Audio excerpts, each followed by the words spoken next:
The screen held for 3 seconds. Then she spoke 5 words. Then everything he knew about power ended. High Arbiter Dren Voss stood on the bridge of the Unbroken Crown *. His 400-disc ceremonial sash, each disc a world pacified, a species brought under Jal order, clicked against his polished exoskeleton when he breathed. The main display showed Admiral Bryn Sardo's face. She wore a faded red bandana tied loosely at her wrist, the cloth so old its original color was a mystery. The badge at her collar showed a closed eye. She looked at him. She did not smile. She did not frown, she only looked. No warning, no declaration, no mercy. She spoke 5 words, the channel died, the screen went black. Voss stood motionless. His mandibles clicked once, a sound of deep unease he had not made in 3,000 years, then they stopped. For the first time in 8,400 years of Jal dominance, he understood what it meant to be watched, not as a predator watches prey, as prey watches a predator who has finally decided to move. The part that still keeps me up at night, that comes later, but you'll want to hear how this ends. 72 hours earlier, scribe archivist Yal's writing tendrils secreted blue ink as she entered the conclave spire. The chamber smelled of thick ceremonial oils, fossilized resins from 3 extinct species, mixed according to rituals older than most star systems. Fossilized species lined the walls in glass cases, their remains preserved in poses of surrender. 2,400 senators waited in tiered rows, their carapaces polished, their mandibles held in the neutral position of formal attention. Yal was here to record, not advise. She did not yet know this vote would end an empire's confidence. Her station was third from the left, near the transcription alcove. The ceremonial oils clung to her breathing vents, making each inhalation taste of ancient victory. She settled her tendrils over the recording slate. The ink pooled, dark blue and viscous. She wiped it. More came, as if the slate itself was eager to document whatever was about to happen. High Arbiter Voss took the central platform. His sash caught the light, each of the 400 discs polished to a mirror shine. The oldest ones near his shoulder had turned green with age and the chemical residue of atmospheres long since pacified. He raised his primary manipulator. Silence fell. "Administrative matter," he said. The phrase hung in the air like smoke. He used it 7 times in the next 6 minutes, each repetition stripping away another layer of democratic pretense. Vote called 2,198 to 14. Yal recorded each number. Her tendrils moved fast, almost too fast. The ink spread across the slate in precise columns. Voss clicked his mandibles. The sound was taboo in formal chambers, a display of personal satisfaction that protocol demanded be suppressed. He did it anyway. Satisfaction leaked through every line of his posture. Yal noted it in the record. High Arbiter displayed unseemly gratification during closure of administrative matter. Ambassador Kale Voss, seated in the diplomatic tier, smiled with only his mouth. The rest of his face did not move. He was his father's son in every way that mattered. Senator Oris of the Tessari stood. She was 1,800 years old, one of the oldest beings in the chamber. Her carapace had gone white at the joints, and her left walking limb had a tremor that she refused to have repaired. "The humans have shown no aggression," she said. Her voice creaked like old wood. "They mine their moon, they trade with 3 systems. They have not expanded beyond their home star's gravity well. They are not a threat." "Thank you, Senator," Voss said. He did not look at her. His mandibles remained in the satisfaction click position. "The vote stands." A junior senator from the outer rim, barely 200 years old, his carapace still soft at the edges, raised a speaking claw. "Should they be warned?" Even the Vrel received a declaration before the formation was deployed. Voss turned. His compound eyes reflected the junior senator's uncertain posture. His mandibles spread in what the record would call a deliberative posture. "Warning implies they have something to prepare," he said. "They do not. They have 14 warships of note. We have 12,000. Warning is for equals. These humans are not our equals." Yal's ink stopped flowing. She tapped her tendril against the slate, a nervous gesture she would later have to redact from the record. The blue resumed, darker than before, as if the slate was recording not just words but the weight of them. Senator Oris did not sit down. She stood for the remainder of the vote, her white-jointed carapace creaking with every breath. She voted no. She was one of 14. Station Acheron orbited Earth's moon. Admiral Bryn Sardo was 52 years old, with gray starting at her temples and a stillness in her hands that younger officers mistook for calm. She adjusted her red bandana with her thumb, a habit from her first command, when a junior engineer had told her that fidgeting was a sign of weakness. She had fidgeted more deliberately ever since. The badge at her collar was cold. It showed a closed eye. The Lunar Engineering Corps had made it, dissolved in year 47 after the Quiet Accords. 890,000 personnel reassigned. No records updated. No one remembered the badge's original meaning, except those who still wore it. Sardo sat in her quarters. The jasmine tea in her cup had gone cold. She had poured it 45 minutes ago and forgotten to drink. The flowers painted on the ceramic were faded from years of washing. She held the cup with both hands, as if warming them on a fire that had long since died. The badge touched her collarbone. She did not touch it back. Not yet. The alert came at 14:33 station time. 12,000 ships, 72 hours until breach. She set down the cup. She did not spill. She looked at the tactical display on her wall, 14 meters wide, updates every 2 seconds from deep space listening posts that had been built in secret, maintained in secret, staffed by personnel who had never told their families what they really did for a living. Red swarm approaching from the breach point. The predictable vectors, the ceremonial formation, the same approach the Jal had used for 6,000 years against every species they had ever conquered.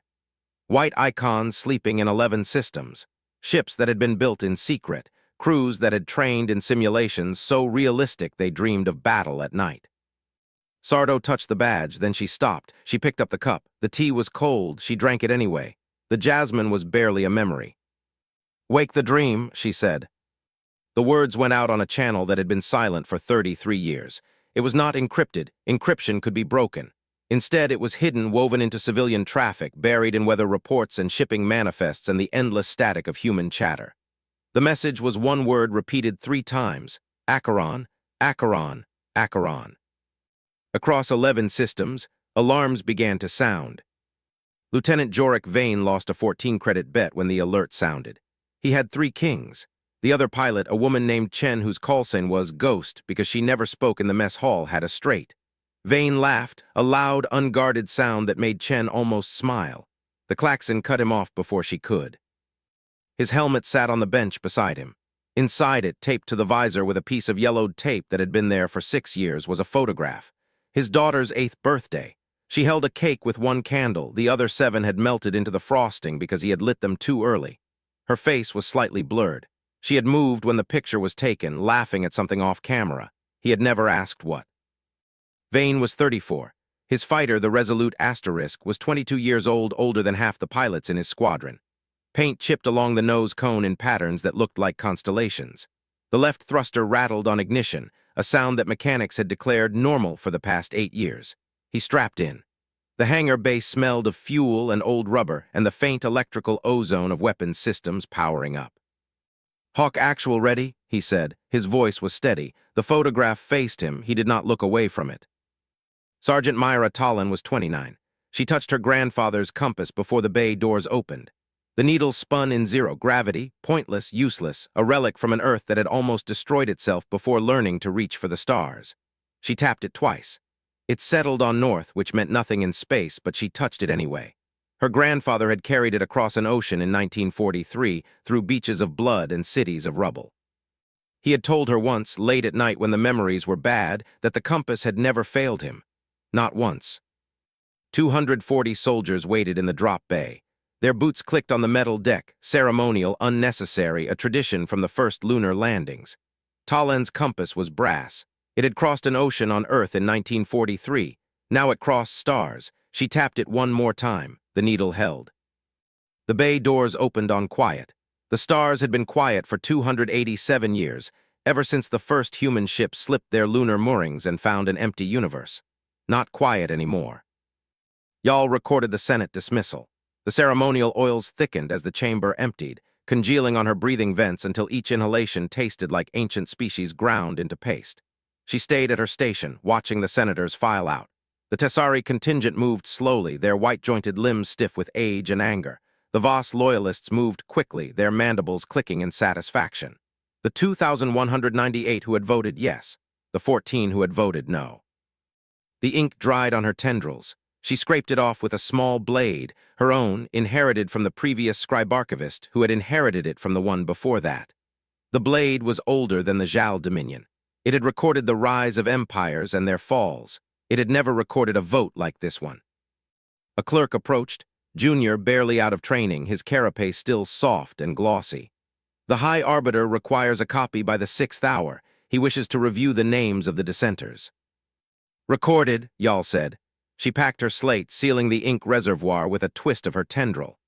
The discs on Voss's sash clicked in the corridor beyond, 400 of them, each one a world, each one a species that had learned to kneel. She counted them without meaning to, 400. The number stuck in her thoughts like a splinter. She did not know about Station Acheron. She did not know about the teacup or the red bandana or the badge with the closed eye. She did not know that 340 ships slept in 11 systems, that 12 fortresses held 2.4 million personnel who had been waiting for this day for longer than some of them had been alive. She did not know that the first activation would take 11 minutes, just enough time for one last cup of cold jasmine tea. She filed the record. She stamped it with the official seal of the Conclave Spire. She placed it in the archive slot for Administrative Matter 749. She forgot it. The ink on her tendrils dried completely. She would have to soak them for an hour to get it off. The silent ledger woke at 14:44. 11 minutes after Sardo's order, engines ignited across systems no Zhao map showed. Bay doors opened on fortresses buried in asteroids, hollowed-out rocks where the walls were armor and the ceilings were guns. Fortresses in gas giants' shadows, where the pressure crushed anything not built to survive. Fortresses in the dark between stars, where the only light came from the ships themselves waking from their long sleep. Personnel reported in. 2.4 million voices crackling across channels that had been quiet for 33 years. Some of them were old now, older than the plan had anticipated, gray at the temples like Sardo. Some of them were young, born into the waiting, raised on stories of the day the dream would wake. All of them were ready. Sardo stood before the tactical display. Red Swarm, 12,000 ships, ceremonial formation, unchanged in 6,000 years. They moved in perfect patterns, each ship exactly where doctrine said it should be. They had done this same approach 100 times before, against 100 different species. It had never failed. White icons, 340 ships, 12 fortresses, 2.4 million personnel. The display updated every 2 seconds. The gap looked impossible, 12,000 against 340. A child could do the math. Tanaka from Intel leaned over her shoulder. He was 26, too young to remember the quiet accords, too young to have been there when the plan was made.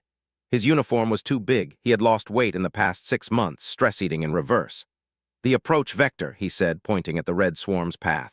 It matches the Vrel conquest, 6,200 BCE, nearly identical positioning. They haven't changed a single variable in 8,000 years. Sardo looked at him. Her eyes were gray, the same gray as the temples of her hair. It's ceremonial, she said.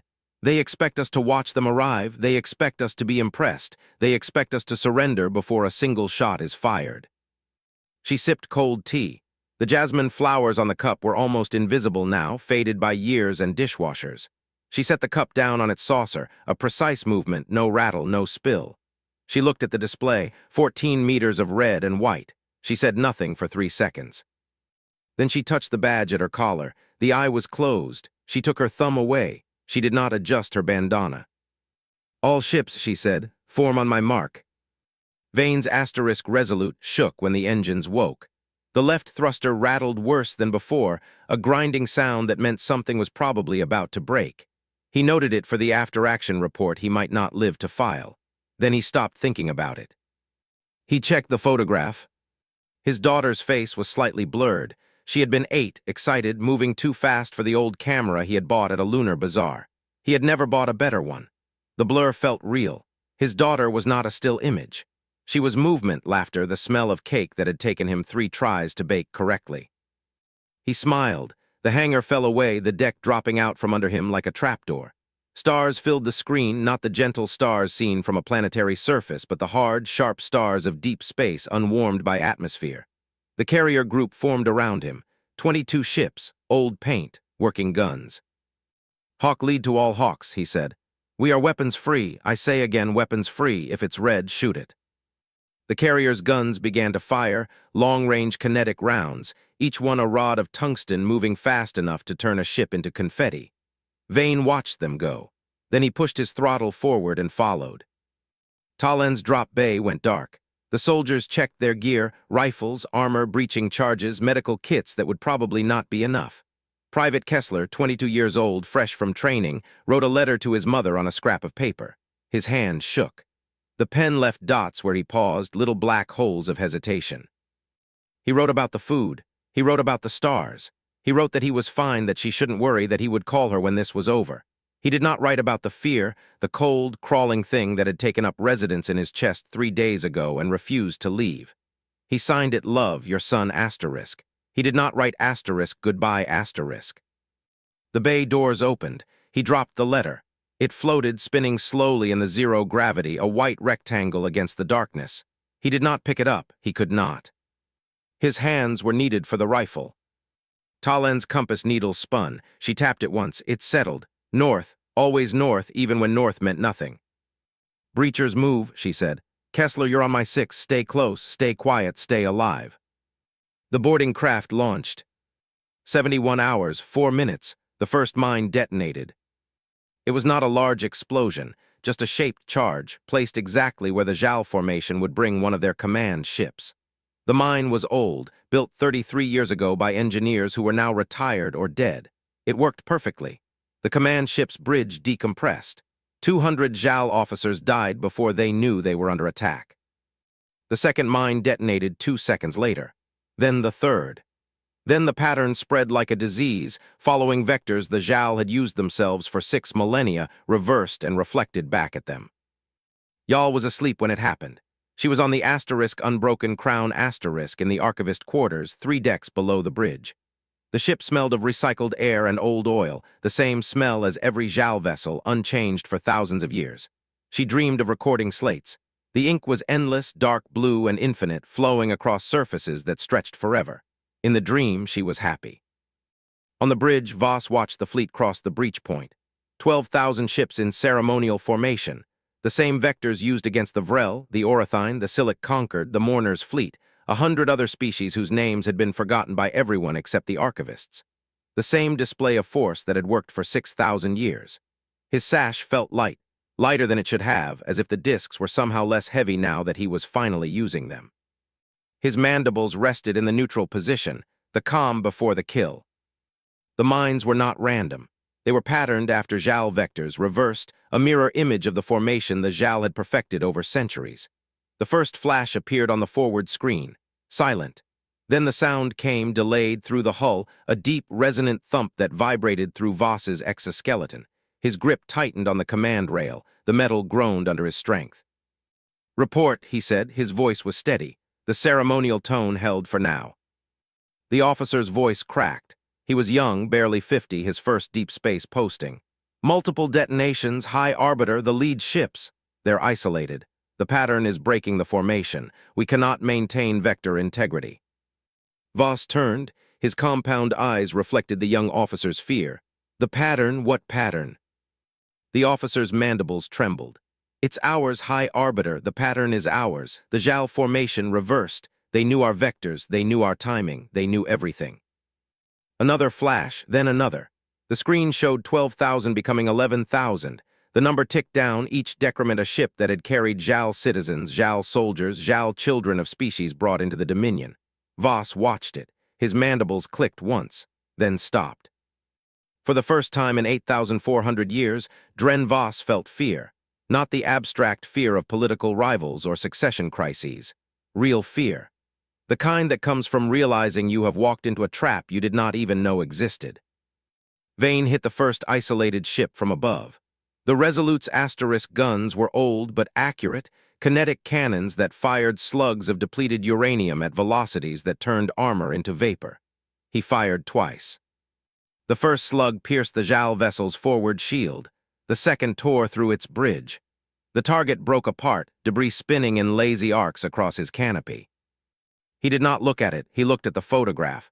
His daughter's blurred face. She would be 14 now. He had missed 6 birthdays. He would miss more if he did not survive this. "Hawk 2 on me," he said. He rolled left, pushing the resolute asterisk into a turn that made the left thruster scream in protest. The rattling was worse now, a rhythmic shaking that vibrated through his entire body. He ignored it. "We've got a cluster at 274, 3 ships all damaged, all trying to regroup. Let's not let them." Hawk 2's pilot, a woman named Okonkwo, who had once beaten Vane at cards so badly he had owed her 2 months' pay, laughed over the comm. "3 ships. Save some for the rest of us, Vane." The resolute asterisk dove. Sardo studied the display, 14 meters of light. Red icons turning gray, gray for destroyed, gray for mission killed, gray for never coming home. The white swarm moved as one mind, each ship anticipating the others, each shot setting up the next shot. It was not a battle. It was a procedure. A plan 33 years in the making, executed in real time. She had studied this formation at age 19. She had been a cadet then, too young to understand why her instructors made her memorize JAL approach vectors, JAL communication protocols, JAL command structures. She had asked once, late at night, in a classroom that smelled of old coffee and fear. The instructor, a woman with a scar across her throat and a badge with a closed eye, had looked at her for a long moment. "Because they will come," the instructor had said. "And when they come, someone will need to know how to make them stop." Sardo was 52 now, 33 years of waiting. The tea was cold. The badge was cold. Everything was cold except the display, which burned with the light of dying ships. "Admiral," Tanaka said, "we have a boarding party on a command vessel, Talen's squad. They're requesting channel access for broadcast." Sardo nodded. "Give it to them and record it. I want every word." Talen's boarding craft locked onto a disabled command vessel. The JAL hull was smooth and dark, like polished obsidian. Her soldiers breached the airlock, 3 charges placed in sequence, blowing the door off its hinges in a shower of sparks and vaporized metal. Private Kessler went first. His rifle shook, but his feet moved. Forward, always forward. The JAL inside were stunned, not just by the explosion, but by the impossibility of it. No one had breached a JAL command vessel in 6,000 years. No one had dared. The soldiers in the corridor stared at Talen's squad with compound eyes that showed nothing but shock. Talen stepped forward. Her boots left marks on the smooth floor. The compass in her pocket was warm now, warm from her body heat, warm from the movement, warm from something she could not name. She spoke into her helmet mic. The words went out on every frequency, JAL military, JAL civilian, every channel the JAL Dominion had ever used. 5 words. She said them slowly, clearly, so there could be no misunderstanding. No warning, no declaration, no mercy. The channel stayed open for 3 seconds. Then Talen closed it. She turned to her squad. "We're done here, move out." Private Kessler was the last to leave. He paused at the airlock, looking back at the JAL officers who stood frozen at their stations. One of them, a young officer, his carapace still glossy, made eye contact. Kessler looked away first. He stepped through the airlock. The door closed behind him. 71 hours, 14 minutes, the message had been sent. Voss watched 12,000 become 9,000, then 8,000, then 7,000. His 400-disc sash meant nothing now, just metal and memory, a record of conquests that had never faced an enemy who waited. The formation he had used for 6,000 years was being used against him. The ships that should have overwhelmed a world were being picked apart by vessels his intelligence had never filed. 14 warships of note asterisk, the JAL report had said. 14, not 340, not 12 fortresses, not 2.4 million personnel who had waited 33 years for this day. He had read that report himself, had initialed it, had filed it under low priority, no action required. The words echoed in his mind like a funeral dirge. He opened a channel. His mandibles were trembling. He could not stop them. "Admiral Sardo," he said. His voice was steady through sheer force of will. The ceremonial tone held just barely. "I demand an explanation for this unprovoked aggression by the terms of the JAL Dominion's sovereign authority over this sector." The screen held 3 seconds, then her face filled it. The bandana at her wrist, faded, old, tied in a knot that had been there for years. The badge at her collar, the closed eye, the eye that saw everything and judged it wanting. She looked at him. She did not adjust her bandana. She did not touch her badge. She only looked. Voss stopped speaking. The words died in his throat. "No warning," she said. "No declaration, no mercy." The channel died. The screen went black. Voss stood motionless. For the first time in 8,400 years, he understood what it meant to be watched. The battle lasted 72 hours. By the end, 6,000 JAL ships drifted in the breach zone, some burning, some intact but dead, some so thoroughly destroyed that salvage crews would spend years identifying the debris.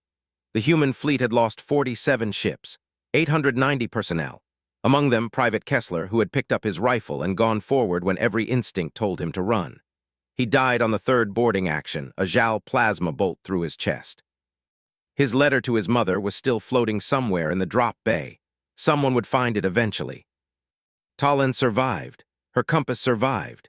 She tapped it 3 times before leaving the last breached vessel, and the needle spun once before settling on north. She did not know why she kept doing it. She only knew that her grandfather had survived an ocean of blood, and now she had survived an ocean of stars. Vane survived. His Resolute did not. The left thruster finally gave out during the final engagement, sending him spinning through debris until a tractor beam pulled him to safety. The photograph survived. The tape held. He looked at his daughter's blurred face and thought about what he would say to her when he got home. Yal woke to the sound of alarms. She recorded everything, the damage reports, the casualty lists, the desperate transmissions from JAL ships begging for rescue. Her tendrils moved without stopping. The ink flowed dark and endless. She did not sleep again for 3 days. When she finally reviewed the battle logs, she found Sardo's transmission. 5 words, 3 seconds. She listened to it 7 times, each time feeling something she could not name. The silence after the words was not empty. It was full of everything that had been waiting for 33 years. Voss was recalled in disgrace. They came for him on the asterisk unbroken crown asterisk, 2 guards, young, their mandibles clicking with nervous energy. They took his sash. The 400 discs clinked as they pulled it free, the sound echoing through the bridge like coins falling. He had worn it for 3,000 years. Now it was gone. They did not meet his eyes. The conclave spire turned slowly against the stars. Inside it, the 14 Tessari dissenters were invited to speak for the first time in 800 years. Senator Oris took the central platform. Her carapace creaked. The sound filled the chamber, amplified by the acoustics designed for far younger voices. Her voice was dry, like wind over ancient bones. She said one sentence. "I told them," she said. "For 1,800 years I told them." The chamber was silent. Then a junior senator from the outer rim, the same one who had asked about warning the humans, clicked her mandibles, not in satisfaction, in acknowledgement. One click, soft, almost gentle. Yal recorded it all. Her ink flowed dark. Her tendrils moved fast, faster than they had ever moved. She filed the record, she stamped it, she did not forget it. 3 months later, Yal was assigned to document the aftermath. Her tendrils had healed from the constant ink exposure, though the tips remained stained blue.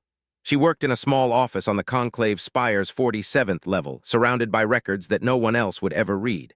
She found Sardo's transmission in the logs, filed under enemy communications, cross-referenced under unusual signal patterns. She listened to it 7 times. The voice was plain. The words were plain. The silence after them was not. She requested a meeting. It was granted.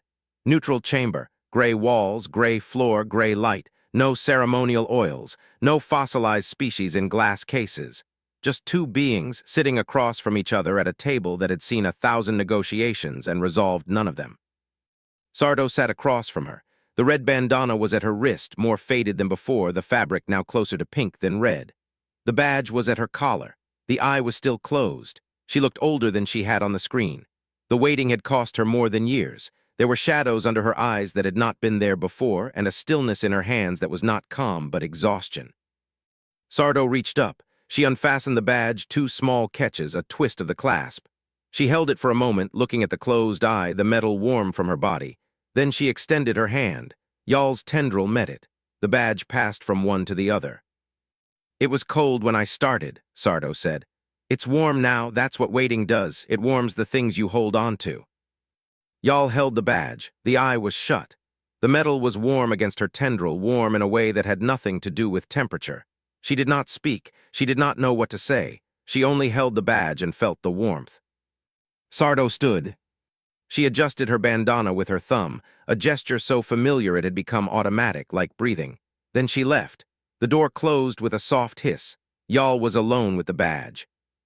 She placed it on her desk. The eye stayed shut. She understood now. Closed eyes could be a choice, a refusal to see the world the way it was, or a decision to see it the way it could be. The badge was warm when she touched it in the morning. It was warm when she touched it at night. The warmth did not fade. The JAL revised their designation of humanity. Category 2, observe and do not approach. The Tessari funding was restored retroactive to the day of the vote with interest compounded over 800 years. Senator Oris received a new office, 3 decks higher with a window that faced the stars. She never used it. She stayed in her old quarters, the ones with the white-jointed carapace marks on the floor. She watched the screen. She waited. The 14 warships of note were reclassified. The new report listed 340 vessels of varying classes, plus 12 fortresses of unknown capability, plus an estimated 2.4 million personnel in reserve status. The report was marked asterisk highest priority, immediate action required asterisk. No one took action. No one knew what action to take. Yal kept the badge on her desk. The eye stayed shut. The warmth stayed constant. Sometimes, late at night, when the conclave spire was quiet and the stars turned slowly outside her window, she would reach out and touch it. The metal was warm against her tendril.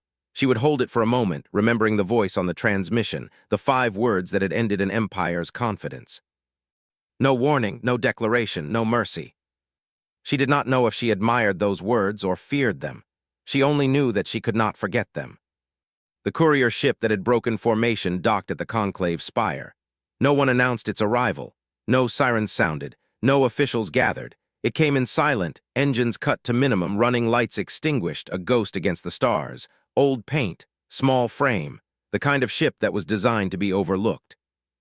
Yal saw it from her window. She had been watching the stars, a habit she had developed since the battle, since the badge had come to live on her desk. The ship settled against the docking ring, its landing struts kissing the metal with a soft clang that she felt more than heard. A figure emerged. Human, small, carrying a bag. The figure was wearing civilian clothes, no uniform, no badge, nothing that marked them as military or official.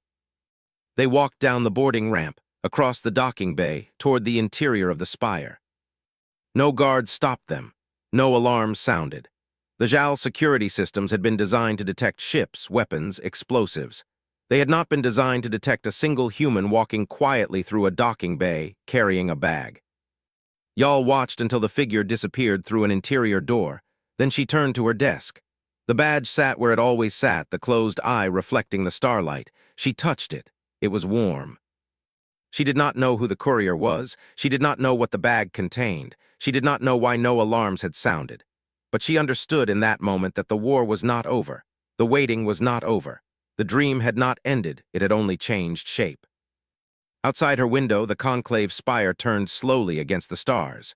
The courier ship waited at the docking ring, its engines cold, its running lights dark. No one announced its arrival. No one needed to. The message had been delivered. And somewhere in the depths of the spire, in a room that did not appear on any official map, a closed eye opened.